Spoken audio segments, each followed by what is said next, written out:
Just, it happened so quick that I didn't even have time to react. I was in shock. I just had time to look over to my loved one and tell her that there was a dog, and by the he looked back, he was biting on my arm, and he bit on my arm for, I don't know if the dog's a guy or a girl, so I'm sorry, but the dog bit on my arm and it chewed on my arm for, I don't know, a couple minutes, and it locked on, and it was quite the experience to go through and to have my children witness it, and I just did the best that I could and tried to stay calm and didn't want to run. If I ran, I looked like a bad guy. And so either way, like, I just sat there and I took it.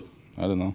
When the dog's biting on my arm, I was literally scared to look at the dog in the face. Like, I was scared for it to bite me in the face, make things worse. And I asked any one of my kids if they seen what happened, and one of my boys said he's seen the dog bite my arm, and when the dog let go of my arm, that the dog's teeth were bloody. So I don't know. Anytime that happens, of course, it's a concern for us, and we're definitely going to review what happened out there and get all the information around what happened, and ensure that our standard operating procedures are in place, and that we're operating within those procedures, and make any corrections that might come of that. So we'll see what happens. And I mean, of course, they're upset about it. We're upset about it. We don't want those things to happen at any time. It happens. It's a mistake that was made, and we're going to make sure that we're going to make any corrections that might need to come from that. I'm very pleased with the performance of our animals. Again, I'm not taking away from these incidents at all.